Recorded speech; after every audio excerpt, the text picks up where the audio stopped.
Ini baru 4 ini. Dari 6.577 ini baru 4. Ini sudah bikin heboh. Bagaimana kalau 6.577 kesalahan Alkitab ya, terbitan Lembaga Alkitab Indonesia ini dibuka secara belak-belakan? Waduh, kiamat kali ya. Nggak ada masalah kok. Ini bahasa teologi yang agak tolol dikit ini. Barangkali bukan tololgia ini. Karena apa? Ini nggak main-main. Bagaimana Anda seorang scholar, ahli katanya biblika itu, sudah buat jurnal segala macam, tapi ternyata Anda nggak ngeh gitu loh, bahwa Alkitab yang kita pakai ini punya banyak kesalahan gitu loh.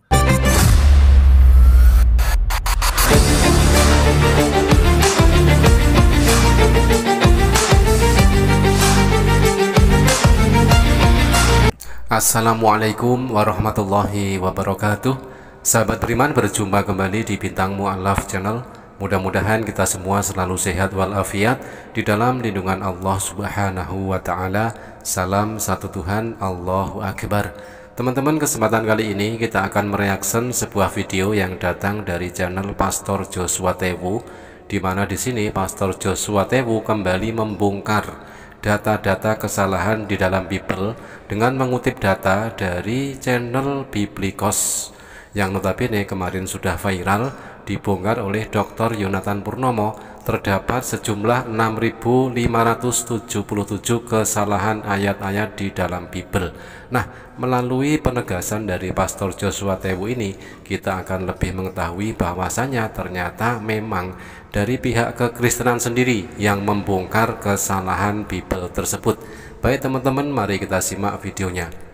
Nah, ini baru 4 episode Biblikos, ya, itu Biblikos channel maksudnya saya, untuk menyuguhkan ada katanya 6.577, ini baru 4 ini. Dari 6.577 ini baru 4. Ini sudah bikin heboh. Bagaimana kalau 6.577 kesalahan Alkitab ya, terbitan Lembaga Alkitab Indonesia ini dibuka secara belak-belakan? Waduh, kiamat kali ya. Tapi ada para teolog Kristen suka berkata begini, heboh apanya Pak Yosua, itu cuma berlebihan saja, nggak ada masalah kok. Ini bahasa teologi yang agak tolol dikit ini. Barangkali bukan tololgia ini. Karena apa? Ini nggak main-main. Bagaimana Anda seorang scholar, ahli katanya biblika itu, sudah buat jurnal segala macam, tapi ternyata Anda nggak ngeh gitu loh, bahwa Alkitab yang kita pakai ini punya banyak kesalahan gitu loh. 6.577 itu bukan hal yang main-main itu, saudara-saudara. Itu hal yang cukup luar biasa. Ini saya bahas 4 pertama ya. 4 episode yang dimunculkan oleh Biblikos.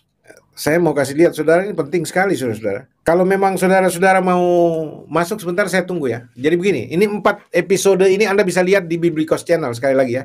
Saya rekomendasi Anda untuk lihat sendiri, tapi saya ambil sarinya saja. Saya kutip ini dari channel Biblikos, tapi tujuan saya untuk menggugah ya Lembaga Alkitab Indonesia, Lembaga Biblika Indonesia, dan aras-aras gereja nasional yang merupakan pengayom dari Lembaga Alkitab Indonesia, bahkan pengguna produk dari Lembaga Alkitab Indonesia.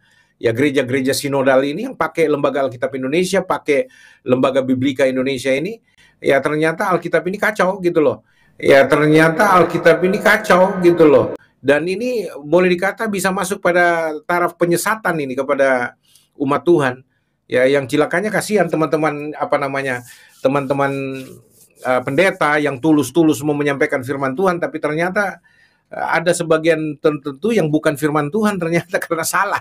Ya, karena kalau firman Tuhan kan nggak mungkin salah gitu loh.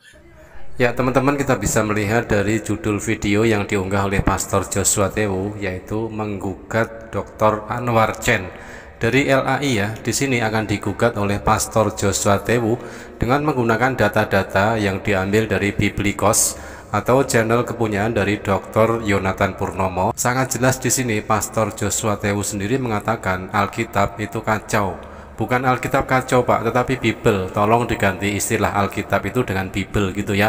Bible itu kacau Begitu kata dari Pastor Joshua Tewu, dan kasihannya para pendeta-pendeta yang dikatakan lurus oleh Pastor Joshua Tewu ya, dengan memakai Bible yang sudah dirubah, yang ada kesalahan-kesalahan tersebut, dikhawatirkan ada penyesatan-penyesatan di dalamnya.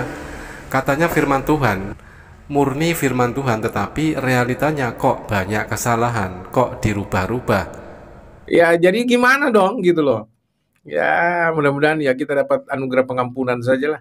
Nah, ini saudara-saudara, BBC 1 itu, BBC episode pertama membahas Matius 20 ayat 19. Ya, kalau Yesus adalah Tuhan, kenapa Yesus dibangkitkan?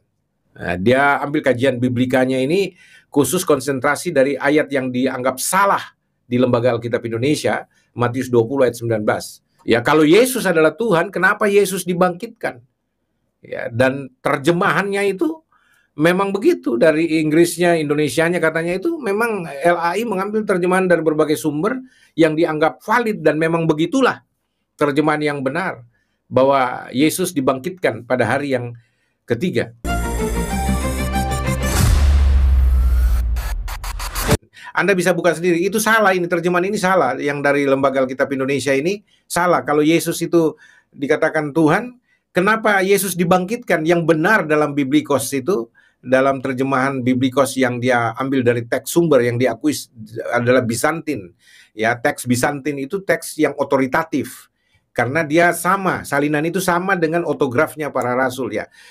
Begitu kata Dr. Yonatan Purnomo dalam penelitian mereka, timnya ini. Jadi ayat ini menurut Biblikos adalah salah ya. Ketika ada tertulis Yesus dibangkitkan, itu salah teman-teman. Yang betul, kalau Yesus itu adalah Tuhan, maka Yesus bisa bangkit sendiri. Tetapi ada ayat yang lain yang juga tertulis Yesus dibangkitkan juga selain ayat ini. Seperti contoh di dalam Kisah Para Rasul 2 nomor 32, Yesus inilah yang dibangkitkan Allah, dan tentang hal itu kami semua adalah saksi. Nah, kalau ayat yang tadi ya di dalam Matius 20 nomor 19 tadi salah, apakah di dalam Kisah Para Rasul 2 nomor 32 ini juga salah? Nah, jadi kalau Yesus adalah Tuhan, mestinya tidak ada pihak lain yang membangkitkan dia. Ya, mestinya dia bisa bangkit sendiri. Bahkan Biblikos kasih terjemahan yang agak cukup belak-belakan, bahwa pada hari yang ketiga dia membangkitkan dirinya sendiri karena memang dia adalah Tuhan. Ya, dia menyerahkan nyawanya untuk masuk di dalam kematian maut, tapi dia berkuasa untuk mengambilnya kembali. Nah, itu betul, dia Tuhan. Nah, dia mati, oke. Tapi maut tidak bisa menahan dia. Ya, dan dia tidak perlu pertolongan pihak lain untuk membangkitkan dia dari antara orang mati. Dia bangkit sendiri karena memang dia Tuhan. Gitu. Terjemahan yang benarnya mestinya dari Biblikos yang sesuai dengan Byzantine text itu, bahwa ya Yesus bangkit sendiri, dia membangkitkan dirinya sendiri dari kematian. Nah, itu menunjukkan superioritas keperkasaan Yesus sebagai Tuhan. Tapi Lembaga Alkitab Indonesia membuat Yesus terpuruk sebagai objek Tuhan yang tidak berkuasa. Dia butuh Tuhan lain yang lebih berkuasa, yaitu Tuhan Bapa yang membangkitkan Yesus dari antara orang mati. Ini kan teologi konyol ini kalau begini.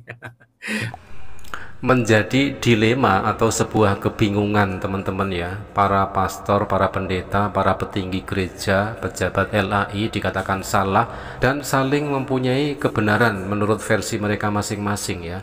Dalam satu kasus ya, di dalam Matius 20 nomor 19 tadi tertulis Yesus dibangkitkan, tetapi itu dikatakan salah oleh Biblikos. Katanya Yesus bangkit sendiri, itu baru benar. Yesus memang mempunyai superior, itulah membuktikan bahwa Yesus itu adalah Tuhan. Begitu menurut versi dari Pastor Joshua Tewu, dan juga ayat yang ditunjukkan oleh Dr. Yonatan Purnomo yang memvonis Matius 20 nomor 19 terbitan LAI tersebut adalah salah.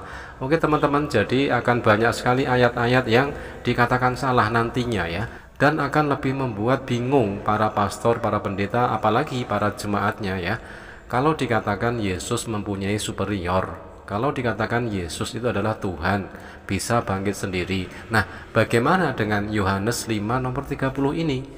Jujur ini adalah pengakuan Yesus, aku tidak dapat berbuat apa-apa dari diriku sendiri, aku menghakimi sesuai dengan apa yang aku dengar, dan penghakimanku adil sebab aku tidak menuruti kehendakku sendiri, melainkan kehendak Dia yang mengutus aku. Nah, apakah ayat ini nanti juga dikatakan salah oleh pihak Biblikos? Nah teman-teman, kita nikmati saja kebingungan mereka yang saling menyalahkan, yang mempunyai pembenaran ataukah itu adalah sebuah kebenaran menurut versi mereka masing-masing. Yang jelas para pastor, para pendeta, para petinggi gereja kebingungan, apalagi para jemaatnya. Demikian sahabat, terima kasih, mudah-mudahan bermanfaat. Jazakumullah khairan kasiron. Wassalamualaikum warahmatullahi wabarakatuh.